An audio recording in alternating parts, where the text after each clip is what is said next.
ஒரு பள்ளிக்கூடம் வகுப்பு நடந்துகிட்டு இருக்கு. ஆசிரியர் பாடம் நடத்திக்கிட்டு இருக்கிறார். நடத்தி முடிச்ச உடனே கேட்டார், மாணவர்களே, இதுவரைக்கும் நான் நடத்தின பாடத்தில் உங்களுக்கு ஏதாவது சந்தேகம் இருக்கா அப்படின்னு கேட்டார். அப்புறம் ஒவ்வொருத்தராக கேட்டார். ஒரு மாணவன் எழுந்திருச்சான். சார், எனக்கு சந்தேகம் எதுவுமே இல்லைன்னா. ஏன்னு கேட்டார். ஏன்னா எனக்கு நீங்கள் நடத்தின பாடம் தெளிவாக புரிஞ்சுட்டுது, அதனால் சந்தேகம் வரலன்னா. இன்னொரு மாணவன் எழுந்திருச்சான். சார், எனக்கும் சந்தேகம் எதுவும் இல்லைன்னா. ஏண்டான்னு கேட்டார். ஏன்னா எனக்கு நீங்கள் நடத்தின பாடம் எதுவுமே புரியல, அதனால் சந்தேகம் வரல அப்படின்னா. இந்த இடத்துல நாம் கொஞ்சம் சிந்திச்சு பார்க்கணும். இந்த உலகத்தில் எல்லாம் புரிஞ்ச ஒருத்தனுக்கும் சந்தேகம் வராது, எதுவுமே புரியாத ஒருத்தனுக்கும் சந்தேகம் வராது. அறகுறையாக புரிஞ்சுக்கிட்டவன் இருக்கான் பாருங்க, அவனுக்கு தான் அடிக்கடி சந்தேகம் வரும். ஆக மாணவர்களை இந்த 3 வகையாக பிரிக்கலாம். அதே மாதிரி தான் மனிதர்களையும் 3 வகையாக பிரிக்கிறாங்க ஆன்மீகவாதிகள். ஒரு ஆன்மீக பெரியவர் என்ன சொல்றார் தெரியுமா? இந்த உலகத்தில் 3 வகையான மனிதர்கள் இருக்கிறாங்களாம். முதல் வகை எப்படி தெரியுமா? இவங்களுக்கு எதையும் தெரிஞ்சுக்கணுங்கிற அவசியமே கிடையாது. ஏன்னா அவங்களுக்கு எல்லாமும் தெரியும்.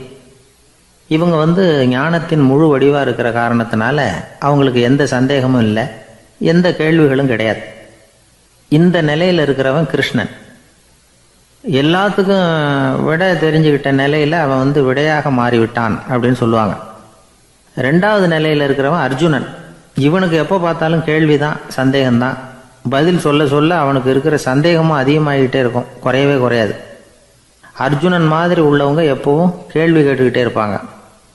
ஒரு கேள்விக்கு விட கிடைச்சுட்டுன்னு வைங்க, உடனே இன்னொரு கேள்வி அவங்ககிட்ட இருந்து வரும். கிருஷ்ணனுடைய நிலை எப்படின்னா அது கேள்விகளே அற்ற ஒரு நிலை. அர்ஜுனனுடைய நிலை எப்படின்னா அது கேள்விகளை தவிர வேறு எதுவும் அற்ற ஒரு நிலை.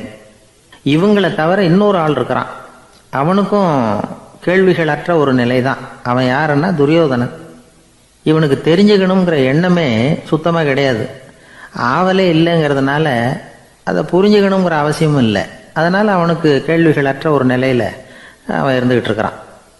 எல்லா பதிலும் தெரிந்து கொண்ட நிலையில் கிருஷ்ணனும் கேள்விகள் அற்ற நிலையில் இருக்கிறான். தெரிஞ்சுக்கணுங்கிற ஆவலே இல்லாத துரியோதனனும் கேள்விகள் அற்ற நிலையிலே இருக்கிறான். இப்படியும் இல்லாமல் அப்படியும் இல்லாமல் ரெண்டும் கெட்ட நிலையில் இருக்கிறானே, அவன் தான் அர்ஜுனன். அதனால் பெரியவங்கள்லாம் என்ன சொல்கிறாங்கன்னா, இந்த உலகத்தில் அர்ஜுனன்களாக இருக்கிறவங்க ஒன்று துரியோதனனாக மாறிடணும், இல்லைன்னா கிருஷ்ணனாக மாறிடணும். இதை தவிர வேற வாய்ப்பு இல்லை. துரியோதனன் மாதிரி உள்ளது விலங்கு நிலை, கிருஷ்ணன் மாதிரி உள்ளது தெய்வ நிலை. அர்ஜுனன் விலங்காவும் ஆக முடியல, தெய்வமாகவும் ஆக முடியல. இப்படி ரெண்டும் கெட்டானா இருக்கிற வரைக்கும் இந்த கேள்விகளும் பிரச்சனைகளும் இருந்துகிட்டே தான் இருக்கும். இதுதான் பெரியவர்கள் சொல்லுகிற அனுபவ உண்மை. ஒரு ஆசிரியர் ரொம்பவும் விரிவாக விளக்கமாக பாடம் நடத்தின பிறகு, மாணவர்களே, ஏதாவது சந்தேகம் இருந்தால் கேளுங்கன்னாராம். ஒரு மாணவன் எழுந்திருச்சான். சார், எனக்கு ஒரு சந்தேகம்னா. என்னன்னு கேட்டார். இது வரைக்கும் என்ன பாடம் சார் நடத்துனீங்க அப்படின்னா அந்த பையன். அர்ஜுனன் கேட்ட கேள்விக்கெல்லாம் பகவான் கண்ணன் பதில் சொன்னார். அதுக்கு பேர் பகவத்கீதை. அதே மாதிரி உத்தவன் கேட்ட கேள்விக்கும் அவர் பதில் சொல்லியிருக்கிறார். அதுக்கு என்ன பேருனா உத்தவ கீதைன்னு பேர். அது சரி, உத்தவன்னா யார்? கண்ணனுக்கு சின்ன வயசுலேருந்தே தேர் ஓட்டிக்கிட்டு இருந்தவன் அவன் தான். குருஷேத்திர போர் முடிஞ்சது. அதர்மத்தை அழித்து தர்மத்தை நிலைநாட்டி தர்மனுக்கு முடிச்சு விட்டினார் கண்ணபிரான். அதுக்கப்புறம் துவாரகைக்கு திரும்பினார். தான் வந்த காரியம் முடிஞ்சது. அதனால் இளமையிலிருந்தே தனக்கு தேரோட்டியாக இருந்து வந்த உத்தவனை கூப்பிட்டார். இதை பாருப்பா, உனக்கு வேணுங்கிறத கேளுன்னார். அவன் தனக்குன்னு எதையும் கேட்குறதுக்கு ஆசைப்படலை. இருந்தாலும் கேள்வி கேட்குறதில்ல அவன் ரொம்ப கெட்டிக்காரன். அதனால் கேட்க ஆரம்பித்தான். பரந்தாமா, ராஜசூய யாகத்துக்கு தர்மனை கூப்பிட்டு தன்னுடைய அரண்மனையில் விருந்து வச்சான் துரியோதனன். அதுக்கப்புறம் சூதாட்டத்துக்கு கூப்பிட்டான். தர்மன் தோல்வி அடைகிற மாதிரி பண்ணிவிட்டான். நீங்கள் தான் முக்காலமும் உணர்ந்தவராச்சே, சூதாட்டத்தில் தர்மர் ஜெயிக்கிறது மாதிரி பண்ணியிருக்கக்கூடாதா? இந்த பகடைக்காயை உருட்டுறப்போ நீங்கள் எதிர்பார்த்தது விழற மாதிரி பண்ணியிருக்கலாமே. சரி, அதுதான் இல்லை. வேடிக்கை பார்த்துக்கிட்டு இருந்த பீமன், அர்ஜுனன், நகுலன், சகாதேவன் இவங்களையும் பணையம் வச்சு ஆடுறப்போவாவது காப்பாற்றிருக்கலாம். அதையும் நீங்கள் செய்யலை. பாவம், அந்த அவல பொண்ணு, ஒன்றும் புரியாத ஒன்றும் தெரியாத அந்த உன்னுடைய சகோதரி திரௌபதி. அந்த பொண்ணை வந்து துச்சாதனன் இழுத்துக்கிட்டு வந்து துகில் உரிகிற கட்டத்தில் காப்பாற்றினியே, இது நியாயமா, முறையா, அறமா? இதுதான் உத்தவன் கேட்ட கேள்வி. இதுக்கு பரந்தாமன் பதில் சொல்கிறார். அப்படி கேள் உத்தவா, தருமனை வந்து துரியோதனன் வந்து சூதாட அழைக்கும் பொழுது என்ன சொன்னான் தெரியுமா? நான் பணையம் வைக்கிறேன், எனக்கு பதிலாக என்னுடைய மாமன் சகுனி பகடக்காய்களை உருட்டுவான்னு சொன்னான். உடனே தருமன் எனக்கு பதிலாக என்னுடைய மைத்துனன் கண்ணன் வந்து பகடக்காய்களை உருட்டுவான்னு சொல்லியிருக்கலாமே, அப்படி சொல்லலை. என்ன செஞ்சான் தெரியுமா? துரியோதனன் கூட சூதாட்டத்துக்கு சம்மதிச்சிட்டோம், கடவுளே இது என்னுடைய மைத்துனன் கண்ணபிரானுக்கு தெரியக்கூடாது அப்படின்னு வேண்டிக்கிட்டான். இதனால் தருமன் வந்து எனக்கு வந்து மனசால் தடை போட்டுட்டான். அதனால் அரண்மனைக்கு வெளியிலேயே என்னை கூப்பிடுவாங்கன்னு நான் காத்துக்கிட்டு இருந்தேன். பீமன், அர்ஜுனன், நகுலன், சகாதேவன், திரௌபதி இவங்களை பணையம் வச்சு ஆடுறப்போவாவது கூப்பிடுவாங்கன்னு பார்த்தேன். அப்பவும் அவங்க என்னை கூப்பிடல, நினைக்கல. திரௌபதியை வந்து துச்சாதனன் கூந்தலை பிடிச்சி இழுக்கிறான், அப்போ கூட அவள் தன்னுடைய உடல் பலத்தால் தடுக்கிறதுக்கு முயற்சி பண்ணாலே தவிர என்ன நினைக்கல. துரியோதனன் சபைக்கு இழுத்து செல்லப்பட்ட திரௌபதி அறநூல்களையும் அரச நீதிகளையும் சொல்லிக்கிட்டு இருந்தாலே தவிர என்ன நினச்சே பார்க்கல. துகில் உரிகிற கட்டத்தில் தான் ஹரி ஹரி கண்ணா பரந்தாமன்னு கூப்பிட்டா, அதனால தான் அப்போ போய் நான் காப்பாற்றினேன் அப்படின்னா பரந்தாமன். அப்படின்னா நீ அழைச்சாதான் போவியா, நீயா போக மாட்டியா அப்படின்னு கேட்குறான் உத்தவன். ஆமாம், நான் கூப்பிட்டா தான் போவேன். மனிதர்கள் செய்யக்கூடிய செயல்களையெல்லாம் அவங்கவுங்க போக்கிலேயே விட்டுட்டு வேடிக்கை பார்த்துக்கிட்டு இருப்பேன். நான் குறுக்கிட்டு வந்து ஒன்றுமே செய்ய மாட்டேன் அப்படின்னா பரந்தாமன்.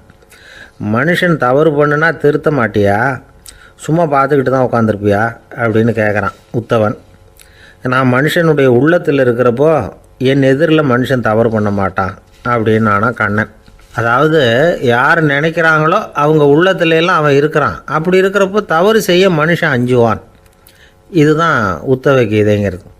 இந்த காலத்துலேயும் சில பேர் பகவான் மாதிரி அடுத்தவங்க கஷ்டப்படுறத வேடிக்கை பார்த்துக்கிட்டு இருக்கிறது உண்டு. அன்றைக்கி அப்படித்தான் நடுத்தெருவில் ஒரு திருடனை பிடிச்சி எல்லாரும் சேர்ந்து அடிச்சுக்கிட்டு இருக்கிறாங்க. ஒரு ஆள் மட்டும் தள்ளி நின்று அதை வேடிக்கை பார்த்துக்கிட்டு இருக்கான். பார்த்துக்கிட்டு சிரிச்சுக்கிட்டு இருக்கிறான். என்ன சார் இது, பாவம் அந்த ஆளை போட்டு அப்படி அடிக்கிறாங்களே அப்படின்னோம். அடிக்கட்டும் சார், அவன் அடி வாங்க வேண்டிய ஆள் தான் அப்படின்னா அவன். ஏன் சார் அப்படி சொல்கிறீங்க அப்படின்னு கேட்டோம். பின்ன என்ன சார், நான் ஒருத்தர் பையில் இருந்த பர்ஸை எடுக்கிறதுக்கு முயற்சி பண்ணிக்கிட்டு இருந்தேன், அதுக்குள்ளே அவன் முந்திக்கிட்டு அபேஸ் பண்ணிவிட்டான், பர்ஸை அவன் எடுத்துட்டான். பார்க்குறதுன்னா எடுக்கிறது அவனா? என்ன சார் நியாயம் இது, நல்லா வாங்கட்டும் அப்படிங்கிறான். ஒரு சீன தேசத்து அரசர் இருந்தார். அவருக்கு வயசாயிட்டுது. அவருக்கு அடுத்தபடியாக அவருடைய புள்ள பட்டத்துக்கு வரணும், ஆட்சி பொறுப்பை ஏற்றுக்கணும். ஒரு நல்ல தலைவனுக்கு இருக்க வேண்டிய பண்புகள்லாம் தன்னுடைய மகனுக்கு இருக்கணும்னு விரும்பினார் அந்த அரசர். அதனால் இளவரசனை பக்கத்தில் இருந்த ஒரு குரு கிட்ட அனுப்புனார். இளவரசன் அவர்கிட்ட போய் சேர்ந்தான். அந்த குரு என்ன பண்ணார் தெரியுமா? இவனை பார்த்து சொன்னார், இதை பாருப்பா, நீ என்ன பண்ணுற, இப்போவே பக்கத்தில் இருக்கிற காட்டுக்கு போ, நடு காட்டில் போய் ஒரு இடத்துல உட்காந்துக்கோ. அங்கே என்னென்ன சத்தம்லாம் உன் காதில் விழுதுன்னு கவனித்து கேளு. உன் காதில் விழுந்த ஓசைகள் என்னென்னங்கிறத என்கிட்ட வந்து சொல்லு, அதுதான் எனக்கு தெரியணும், உனக்கு வேலையும் அதுதான் அப்படின்னு சொல்லி அனுப்பி வச்சுட்டார். இளவரசன் காட்டுக்கு போனான். குரு சொன்னபடியே ஒரு இடத்துல உட்காந்து கவனித்து கேட்டான். அதுக்கப்புறம் குருக்கிட்ட திரும்பி வந்தான். என்னென்ன சத்தம்லாம் கேட்ட அப்படின்னு கேட்டார் குரு. குருவே, காட்டில் நான் பறவைகள் சத்தம்லாம் கேட்டேன், மிருகங்களின் ஓசையையும் கேட்டேன், இதை தவிர இடி, மின்னல், மழை இதுகளோட சத்தத்தையும் கேட்டேன் அப்படின்னா. குரு யோசனை பண்ணார், நீ இன்னமும் சரியாக கேட்கல, அதனால் மறுபடியும் காட்டுக்கு போ, கொஞ்ச நாள் தங்கியிருந்து கேட்டுட்டு வா அப்படின்னார். இளவரசனுக்கு ஒன்றும் புரியல. இருந்தாலும் குருவின் கட்டளையாச்சே, மறுக்க முடியுமா? உடனே அவன் மறுபடியும் காட்டுக்கு போனான். ஒரு இடத்துல உட்காந்தான். கொஞ்ச நேரம் உன்னிப்பாக கவனித்து கேட்டான். சில நாள் கழித்து குருக்கிட்ட திரும்பி வந்தான். குருவே, இந்த தடவை சில துல்லியமான சத்தங்களை எல்லாம் கேட்டான். தேனி பறக்கிற சத்தம், நீரோடையின் மெல்லிய ஓசை, இதெல்லாம் கேட்டேன்னா. குரு சிரித்தார். நீ மறுபடியும் காட்டுக்கு போ, இன்னும் சில நாள் அங்கே இரு, முழுமையாக கவனமாக கேட்டுட்டு வா அப்படின்னு சொல்லி அனுப்பி வச்சுட்டார். இளவரசனுக்கு குழப்பம் அதிகமாயிட்டுது. ஒன்றுமே புரியல. மறுபடியும் காட்டுக்கு போனான். மௌனமாக ஒரு இடத்துல உட்காந்துட்டான். அப்படியே தியானத்தில் ஆழ்ந்துட்டான். சில நாளில் அவனுக்கு இதுவரை கேட்காத ஓசைகள்லாம் கேட்க ஆரம்பிச்சிட்டுது. இதைத்தான் நான் கேட்கணும்னு என்னுடைய குரு எதிர்பார்த்துருக்கிறாருங்கிறத புரிஞ்சுக்கிட்டான். உடனே குருக்கிட்ட ஓடனான். குருவே, இந்த தடவை காதுகளுக்கு கேட்க முடியாத சில ஓசைகளை கூட என்னால் உணர முடிஞ்சுது. பூ மலருகிற ஓசை, சூரியனால் பூமி சூடாகிறப்போ எழுகிற ஓசை, காலை பனித்துளி, இந்த புல்லுலாம் குடிக்கிற ஓசை, இது எல்லாம் என்னால் நல்லா கேட்க முடிஞ்சுது அப்படின்னா. குருவுக்கு இப்போ தான் திருப்தி ஏற்பட்டு தான் இளவரசனை பார்த்து சொன்னார், இதை பாருப்பா, இப்போ தான் நாட்டை ஆளுகிற தகுதி உனக்கு வந்திருக்குது அப்படின்னு சொல்லி அதுக்கு விளக்கமும் கொடுத்தாராம். எந்த அரசன் தன்னுடைய மக்களின் இதயம் பேசுகிற மௌன மொழியை, மௌன வார்த்தைகளை கேட்குறானோ அவன்தான் ஆள தகுதி உள்ளவன். எந்த அரசன் தன்னுடைய மக்களின் உணர்ச்சிகளை உண்மையாக உணர்றானோ அவன்தான் முதன்மையான அரசன். போலி வார்த்தைகளை மட்டும் கேட்டுட்டு பல மௌன ராகங்களை காதில் வாங்கிக்காதவன் அரசனே இல்லை. எந்த நாட்டில் எப்போ ஒரு அரசன் தன்னுடைய மக்களின் உணர்ச்சிகளை கேட்க மறுக்கிறானோ அன்னையிலேருந்தே அந்த நாடு அழிய தொடங்குது அப்படின்னு அர்த்தம். இதுதான் அந்த குரு இளவரசனுக்கு போதிச்சது. வாயால் பேசுகிறத மட்டும் கேட்டு ஏமாறக்கூடாது, உணர்ச்சிகளையும் கேட்கறதுல தான் மனப்பக்குவம் உண்டாகும். மக்கள் உணர்ச்சிகளை புரிந்து கொள்ளாத அரசர்கள் நீடிச்சிருக்க முடியாது. அது மாதிரி நாடுகளில் அடிக்கடி குழப்பம் தான் உண்டாகும். அப்படி இருந்தால் அடிக்கடி ஆட்சி மாறிக்கிட்டு இருக்கும். அப்படிப்பட்ட ஒரு தேசம், அங்கே ஒரு சிறைச்சாலையில் 3 கைதிகள் பேசிக்கிட்டு இருந்தாங்க. ஒருத்தன் சொன்னான், நான் இந்த நாட்டு ராஜாவை எதிர்த்து பேசிக்கிட்டு இருந்தேன், அதனால் என்னை பிடிச்சி கொண்டாந்து இங்கே போட்டுட்டாங்க அப்படின்னா ஒருத்தன். இன்னொருத்தன் சொன்னான், நான் இந்த நாட்டு ராஜாவை ஆதரித்து பேசிக்கிட்டு இருந்தேன், அதனால் என்னை பிடிச்சி கொண்டாந்து இங்கே தள்ளிவிட்டாங்க அப்படின்னா. அது சரி, நீ என்ன தப்பு பண்ண அப்படின்னு சொல்லி 3வது ஆளை பார்த்து இவங்க கேட்டாங்க. அதுக்கு அந்த ஆள் சொல்கிறான், நான் தான் இந்த நாட்டு ராஜா அப்படின்னானா. ஒரு ஊரில் ஒரு மன்னர் இருந்தார். அழகான அரண்மனையில் அவர் இருந்தார். அந்த அரண்மனையை விட அழகாக ஒரு மாளிகையை அந்த ஊர்லேயே வேற ஒருத்தன் கட்டியிருந்தான். அப்படி கட்டி முடித்ததில் அவனுக்கு ரொம்ப பெருமை. எத்தனையோ செல்வந்தர்கள்லாம் வந்து பார்த்துட்டு, இந்த மாளிகையை விலைக்கு கொடுத்துட்றியா, எவ்வளவு விலை சொன்னாலும் சரி நாங்கள் வாங்கிக்கிறதுக்கு தயாராக இருக்கோம் அப்படின்னு சொல்லி கேட்டு பார்த்துட்டாங்க. நான் இதை விற்கிறதுக்கு தயாராக இல்லை அப்படின்னு சொல்லிவிட்டான். அவ்வளவு சிறப்பாக கலை அம்சத்தோடு அதை கட்டி முடிச்சிருக்கிறான். அதுவே ஒரு பெரிய அரண்மனை மாதிரி இருந்ததுன்னா பார்த்துங்களேன். சுற்றிலும் அழகான பூந்தோட்டம். ஒரு நாள் அவன் எங்கேயோ வெளியூர் போயிட்டு திரும்பி வந்துக்கிட்டு இருக்கிறான். அப்போது அந்த மாளிகை தீப்பெட்டி எரிஞ்சிக்கிட்டு இருக்கு. பதறி போட்டான். விலைக்கு கேட்டவங்க யாராவது இதை செஞ்சுருக்கணும், இல்லைன்னா மன்னரே செய்த சதியோ என்னவோ, இப்படிலாம் அவனுக்கு சந்தேகம். ஒரு மூலையில் உட்காந்து அழ ஆரம்பிச்சிட்டான். அந்த சமயத்தில் அவனுடைய மகன் அங்கே ஓடி வந்தான். அப்பா அழாதீங்க, இதை நான் நேற்று ராத்திரியே நம்ம ஊர் மன்னருக்கு விற்றுட்டேன். இதை கட்டி முடிக்க நமக்கு எவ்வளவு செலவாச்சோ அதை போல் 3 மடங்கு விலைக்கு விற்றுட்டேன், கவலைப்படாதீங்க. இதை விட அழகான மாளிகையை நாம் புதுசாக கட்டிக்கலாம்னா. இதை கேட்டதும் அழுதுகிட்டு இருந்தவன் அழுகையை நிறுத்தினான், சிரிக்க ஆரம்பிச்சிட்டான். இதே இடத்த நான் மன்னர்கிட்ட இருந்து விலைக்கு வாங்குவேன், இதை விட அழகான மாளிகையை கட்டுவேன் அப்படின்னு சுற்றி நின்று எல்லார்கிட்டையும் சொல்லிக்கிட்டு இருந்தான். இந்த சமயத்தில் அவனோட இளைய மகன் ஓடி வந்தான். அப்பா, அண்ணன் சொன்னதெல்லாம் சரிதான், மன்னர்கிட்ட விலை பேசினதெல்லாம் உண்மைதான், ஆனால் விற்றது பேச்சு அளவில் தான். இனிமே தான் பத்திரம் வாங்கணும், எழுதணும், நீங்கள் கையெழுத்து போடணும், பதிவு பண்ணணும், மன்னர்கிட்ட பணம் வாங்கணும். அதுக்காகத்தான் உங்களை எதிர்பார்த்துக்கிட்டு இருந்தோம். அதுக்குள்ளே இப்படி ஆயிட்டுதுன்னா. இப்போ சிரிச்சுக்கிட்டு இருந்தாவன் சிரிப்பை நிறுத்தினான்.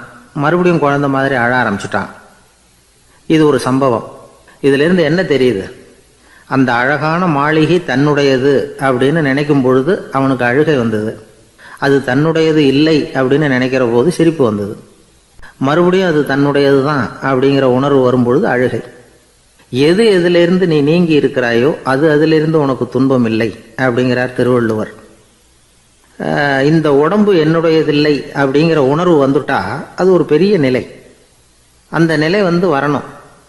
எல்லாத்தையும் பயன்படுத்திக்கலாம், ஆனால் பற்றில் விழுந்துடக்கூடாது. உலகத்தில் இருங்கள், ஆனால் உலகத்தவராக இருக்காதீர்கள். உலகிற்குள் இருங்கள், உலகம் உங்களுக்குள் வந்துவிட அனுமதிக்காதீர்கள். விலகி இருங்கள், விழித்திருங்கள், மௌனமாய் பார்த்திருங்கள் அப்படிங்கிறது சான்றோர் கருத்து. செய்ய வேண்டிய கடமையிலிருந்து விலகி இருக்கிறவர்கள் நம்மகிட்ட நிறைய பேர் உண்டு. அப்படிப்பட்ட ஒருத்தர் டாக்டர்கிட்ட போனார்.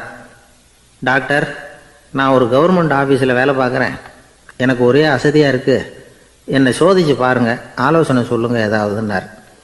டாக்டர் அவரை பரிசோதனை பண்ணி பார்த்துட்டு சொன்னார், இதோ பாரு, உனக்கு இப்போ தேவைப்படுறது முழு ஓய்வு. நீ எவ்வளவு சீக்கிரமாக ஆஃபீஸுக்கு போறியோ அவ்வளவுக்கு உனக்கு நல்லது அப்படின்னாராம். ஒரு ஆள் இருந்தான், நிறைய பணம் சம்பாதிச்சான், ஆனால் செலவு பண்ண மனசு வரல, கருமி. அவன் என்ன பண்ணா, சேர்த்த பணம் பூராவையும் ஒரு மரத்தடியில் புதைச்சி வச்சுருந்தான். வாரத்துக்கு ஒரு தடவை அந்த மரத்தடிக்கு வருவான், புதைச்ச இடத்த ஆவலோடு பார்த்துக்கிட்டு இருப்பான், அதுக்கப்புறம் போயிடுவான். அவ்வளவுதான். ஒரு நாள் ஒரு திருடன் வந்தான். இவன் புதைச்சி வச்சிருந்ததெல்லாம் எடுத்துகிட்டு போட்டான். இது தெரிஞ்சு போச்சு. அந்த கருமி புலம்ப ஆரம்பிச்சிட்டான். இவன் புலம்பலை கேட்டதும் அக்கம் பக்கத்தில் இருந்தவங்கெல்லாம் ஓடி வந்தாங்க. என்ன விஷயம்னு விசாரிச்சாங்க. இவன் சொன்னான். ஒரு பெரியவர் கேட்டார், ஏப்பா வாரம் வந்து இந்த இடத்த பார்க்கறதாக சொன்னியே, எப்போவாவது இதில் இருக்கிற பணத்தை எடுத்து செலவு பண்ணியிருக்கியா அப்படின்னு கேட்டார். நான் அப்பப்போ வந்து அதை பார்க்கறது தான் வழக்கம், அதை தொட்டதே இல்லைன்னு அவன். சரி அப்படின்னா இப்போவும் நீ அதே மாதிரி வாரம் ஒரு தடவை வந்து இந்த இடத்த பார்த்துட்டு போகலாமே அப்படின்னாராம் அந்த பெரியவர். அதுவும் சரிதானே, எவ்வளவு காலமானாலும் அவன் அந்த பணத்தை எடுத்து செலவு பண்ண போகிறதில்ல. அப்படி இருக்கிறப்ப உள்ளே பணம் இருந்தாலும் ஒன்று தான், இல்லாமல் போனாலும் ஒன்று தான். இதிலிருந்து என்ன புரியுதுன்னா, ஒருத்தர்கிட்ட இருக்கிற பணத்தை கொண்டு அவர் பணக்காரரா ஏழையா அப்படின்னு முடிவு செய்கிறது சரியில்லை. அந்த செல்வத்தை அனுபவிக்கிற திறன், பயன்படுத்துகிற திறன், அதை வச்சு தான் அவர் ஏழையா பணக்காரரா அப்படிங்கிறத நிர்ணயம் பண்ணணும். அதுதான் சரி. செலவு பண்ண தெரியாதவன் சேகரம் பண்ணிகிட்டே இருக்கிறதுனால என்ன பிரயோஜனம்? தலைமுடியே இல்லாதவன் தாராளமாக சீப்புகளை வாங்கி சேகரம் பண்ணுறது மாதிரி தானே இது. சில சமயம் செலவு பண்ண நாம் தயாராக இருந்தால் கூட அந்த செல்வம் நமக்கு பயன்படுறதில்ல. அரேபியாவில் ஒரு நகை வியாபாரி விலை உயர்ந்த முத்துக்களை எல்லாம் அவர் வச்சு வியாபாரம் பண்ணிகிட்டு இருந்தார். அவர் ஒரு சமயம் ஒரு பாலைவனம் வழியாக போயிட்டு இருக்கிறார் ஒட்டகத்தில். அப்போ திடீர்னு கடுமையான புயல் வீச ஆரம்பிச்சுட்டுது. திசை தவறி இவர் எங்கேயோ வந்துட்டார். கூட வந்தவங்களையும் காணல, எங்கே போனாங்களோ தெரியல. இவர் ரொம்ப பயந்து போய் அங்கேயும் எங்கேயுமா அலைஞ்சு தெரிகிறார். வழியே தெரியல. பசி கடுமையாயிட்டுது. ஒட்டகத்து முதுகில் ஒரு மூட்டை இருந்தது. அதை பிரித்து பார்த்தார். உள்ளே ஏதாவது இருக்கான்னு தேடி பார்க்குறார். அது வரைக்கும் கண்ணில் தட்டுப்படாத அபூர்வமான ஒரு பை கண்ணில் பட்டுது. ஆஹா, அதில் ஏதாவது சாப்பிட்றதுக்கு இருக்கும் அப்படின்னு நினச்சி ஆவலாக அதை பிரித்து பார்க்குறார். அந்த பையில் விலை உயர்ந்த முத்துக்கள் நிறைய இருந்துதான். அப்போ தான் அவர் நினச்சாராம், விலை உயர்ந்த முத்துக்கள் கூட சாப்பிட்றதுக்கு உணவாக முடியாது அப்படிங்கிறத புரிஞ்சுக்கிட்டாராம். எந்த நேரத்தில் எது நமக்கு தேவையோ அது நமக்கு தாராளமாக கிடைக்கணும். அப்படி அது கிடைக்கிறதுக்கு நம்மக்கிட்ட இருக்கிற செல்வம் பயன்படணும். அது நமக்கும் பயன்படலாம், நம்ம மூலமாக அடுத்தவங்களுக்கும் பயன்படலாம். அதுதான் செல்வத்தின் பயன். ஒரு மரத்தடியில் ஒருத்தன் உட்காந்து அழுதுகிட்டு இருந்தான். அந்த பக்கமாக வந்த இன்னொருத்தன் ஏப்பா அழுதுகிட்டு இருக்கிறேன்னு கேட்டான். இந்த இடத்துல தான் பூமிக்கு அடியில் பணம் இருக்குது, புதைச்ச இடம் தெரியல, அதான் அழறேன் அப்படின்னா. நல்லா ஞாபகப்படுத்தி பாரு, எந்த இடத்துல புதைச்ச அப்படின்னு கேட்டான் இவன். அது எப்படி எனக்கு தெரியும், புதைச்சி வச்சிருக்கிறவன் நான் இல்லையே, எங்கள் எழுத்து வீட்டுக்காரன் அப்படின்னானா இவன். இந்த உலகத்தில் எவ்வளவோ உயிரினங்கள் இருக்குது. ஒவ்வொன்றும் ஒவ்வொரு விதமாக சண்டை போடுது. இப்போ 2 மாடு சண்டை போட்டுக்குதுன்னு வச்சுங்க, என்ன பண்ணும்? 2 முட்டிக்கும். அதுக்கு சண்டை போடுறதுக்கு ஆயுதமாக உபயோகப்படுறது அதோட கொம்பு. 2 சேவல் சண்டை போட்டுக்குதுன்னு வச்சுங்க, அதுக்கு ஆயுதமாக உபயோகப்படுறது அதோட கால் நகம். காலால் தான் அது ஒன்றோட ஒன்று சண்டை போட்டுக்கும். ஆனால் 2 மனுஷன் சண்டை போட்டுக்கிறான்னு வச்சுங்க, இவன் இன்னதை தான் ஆயுதமாக உபயோகப்படுத்துவான்னு குறிப்பிட்டு சொல்ல முடியாது. கல்லை எடுப்பான், கத்தி எடுப்பான், துப்பாக்கி எடுப்பான், என்ன வேணாலும் பண்ணுவான். வாயால் திட்டுவான், கையால் அடிப்பான், காலால் உதைப்பான், சகலகலா வல்லவன். விலங்குகள்லாம் பொதுவாக வந்து வாயை வந்து சாப்பிட்றதுக்கு மட்டும்தான் உபயோகப்படுத்துது. ஆனால் இவனுக்கு சாப்பிட்றதுக்கும் அதுதான், சாப்பிட்டு விட்டு திட்டுறதுக்கும் அதுதான். ஆனால் ஒரு விஷயத்தில் மட்டும் கெட்டிக்கிறேன். அதாவது நாம் சண்டை போட்டுக்கிட்டாலும் பரவாயில்லை, கோழிகள் சண்டை போடாமல் இருக்கணும் அப்படின்னு ஆசைப்படுறான். எதுக்காக? கோழிகள் சண்டை போடாமல் இருந்தால் நிறைய முட்டைகள் போடுமா, அதுக்காக தான் இந்த அக்கறை. கோழி பண்ணை வச்சிருக்கிறவங்களுக்கு இது ஒரு பெரிய பிரச்சனை. அதாவது பண்ணையில் இருக்கிற கோழிகளுக்குள்ளே அடிக்கடி சண்டை வந்துடும். அதனால் முட்டை உற்பத்தி குறைஞ்சிரும். சரி, இதுக்கு என்ன பண்ணுறது? பண்ணையில் போய் உட்காந்துக்கிட்டு தினமும் பஞ்சாயத்து பேசிகிட்டு இருக்க முடியுமா? அமெரிக்காவில் கோழி பண்ணை வச்சிருக்கிற ஒருத்தர் இதை பற்றி யோசனை பண்ணி பார்த்தாராம். ஒரு வழியையும் கண்டுபிடிச்சிருக்கார். கோழிக்கெல்லாம் மூக்கு கண்ணாடி மாட்டி விட்டுட்டோம்னா அது சண்டை போடுற குணம் குறைஞ்சிரும், முட்டை அதிகமாகிடும். அந்த கண்ணாடியில் உள்ள லென்ஸு சிவப்பு நிறத்தில் இருக்கணும், அவ்வளவுதான் அப்படின்னு அவர் கண்டுபிடிச்சாராம். இது ஏற்கனவே நடைமுறையில் கண்டுபிடிக்கப்பட்ட ஒரு விஷயம். ஆனால் எல்லா கோழிக்கும் சிவப்பு மூக்கு கண்ணாடி எப்படி மாட்டி விடுறது? அப்படியே மாட்டி விட்டாலும் அது நழுவாமல் இருக்கணுமே. இப்போ நாமெல்லாம் நடு விரலால் மூக்கு கண்ணாடி நடுவில் தொட்டு அப்படி ஸ்டைலாக சரி பண்ணிக்கிறோம். அது மாதிரி கோழி எப்படி சரி பண்ணிக்கும்? இதுதான் பிரச்சனை. இதுக்கு அவர் என்ன வழி கண்டுபிடிச்சாருன்னா, கோழிக்கெல்லாம் மூக்கு கண்ணாடிக்கு பதிலாக விழியொட்டு வில்லைகள், கான்டாக்ட் லென்ஸ், அதை பொருத்தி விட்டா என்ன அப்படின்னு யோசனை பண்ணார். அதே மாதிரி பண்ணார். அதே மாதிரி செஞ்சு பார்த்தார், வெற்றி. அதுக்கப்புறம் கோழியெல்லாம் சண்டை போட்டுக்கலையாம், சமாதான பிரியர்கள் ஆகிட்டு தான். கோழிகளுக்கு இயல்பாகவே சண்டை போடுற குணம் உண்டு. ஆனால் அதோட கண்ணுக்கு பார்க்குற பொருள்லாம் ரோஜா நிறத்துலையோ அல்லது இன்னும் சொல்ல போனால் அழுத்தமான சிவப்பு நிறத்துலையோ தெரிஞ்சதுன்னா சண்டை போடுற குணம் குறைஞ்சிருதான். அந்த சமயத்தில் அது அதிகமாகவும் முட்டையிட ஆரம்பிச்சுடுதான். அதே நேரத்தில் இறை எடுக்கிறத கூட குறைச்சிக்குதான். இது ஏன் இப்படி பண்ணுதுங்கிறது விஞ்ஞானிகளுக்கு இன்னமும் புரியலையா. எப்படியோ அமெரிக்க கோழிகள்லாம் கான்டாக்ட் லென்ஸ் பொருத்திக்க ஆரம்பித்தாச்சு. கோழி கழுத்தை பிடிச்சிக்கிட்டு ஒரு சில வினாடிகளில் அதை பொருத்தி விட்றாங்களாம். கோழியோட ஆயுள் பூரா அது அப்படியே இருக்குமா. பண்ணையில் முட்டை உற்பத்தி குறைஞ்சா இது மாதிரி விஞ்ஞானபூர்வமாக பரிகாரம் தேடுறது தான் நல்லது. நமக்கு வேண்டியப்பட்ட ஒருத்தர், அவர் ஒரு கோழி பண்ணை வச்சுருந்தார். அந்த பண்ணையில் பாதி கோழி திடீர்னு செத்து போச்சு.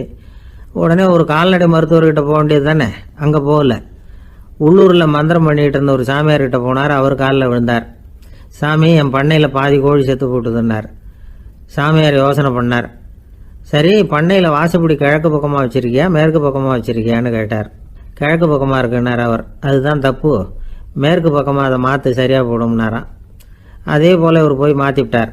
அப்பவும் பாதி செத்து போச்சு. மறுபடியும் சொன்னார், சாமி மறுபடியும் பாதி கோழி செத்து போட்டுதேன்னார். சரி, கூரை எப்படி போட்டிருக்க, ஓடு போட்டிருக்கியா இல்லை கீத்து போட்டிருக்கியான்னார். ஓடு போட்டிருக்கேன்னாராம் அவர். அதுதான் தப்பு, கீத்து போட்டுரும் சரியாக போடும்னாராம். சரின்னு போய் அதையும் மாற்றி பார்த்தார். மறுபடியும் போயிட்டுது, கோழி செத்து போச்சு. வந்தார். மறுபடியும் பாதி செத்து போச்சு சாமின்னு வந்தார். இவரும் யோசனையை மாற்றி மாற்றி சொல்லிகிட்டே இருக்கிறார். இப்படி அவரும் மாற்றி மாற்றி பார்த்தார். 6வது தடவையாக அவரை தேடிட்டு வந்தார்.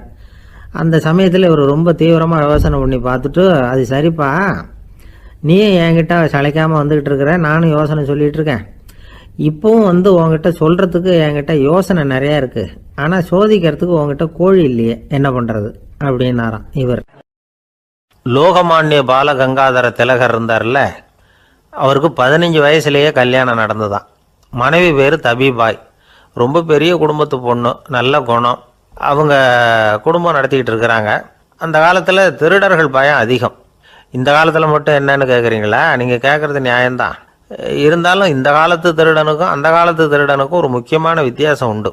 அதாவது அந்த காலத்து திருடன்லாம் நியாயம் அநியாயம் பார்க்குறது உண்டு. இந்த காலத்தில் அப்படி பார்க்குறது இல்லை. அந்த காலத்தில் திருட வர்றவங்கள்ட்ட கூட ஒரு தார்மீக உணர்வு உண்டாம். அதாவது அப்போ உள்ள கொள்ளைக்காரங்க எதை களவாடினாலும் சரி, அரிசியை மட்டும் களவாடுறது இல்லையா, அப்படி ஒரு கொள்கை. அதனால் பாருங்கள், அந்த காலத்து பெண்கள் நகை நட்டுகளை பத்திரமா வைக்கணும்னா பெட்டியில் வைக்கிறது இல்லை, அரிசி பானையில் போட்டு வச்சு விடுறது. இப்போல்லாம் பேங்க்கில் சேஃப்டி லாக்கர்னு இருக்குல்ல, அது மாதிரி அந்த காலத்தில் சேஃப்டி லாக்கருங்கிறது அரிசி பானை. இந்த வளையல், மூக்குத்தி, தோடு இப்படி எதுவாக இருந்தாலும் அதில் போட்டு பத்திரமா வச்சுருவாங்க. திருடன் அரிசி பானை பக்கம் போகிறதில்ல. ஏன்னா சாப்பிட்ற விஷயத்தில் கை வைக்கக்கூடாது, அது பாவம் அப்படின்னு அவன் நினைக்கிறான். திலகரோட மனைவி தபிபாயும் அதே மாதிரி தன்னுடைய ஆபரணங்களை ஒரு அரிசி பானைக்குள்ளே போட்டு மூடி வச்சுருந்தாங்களாம்.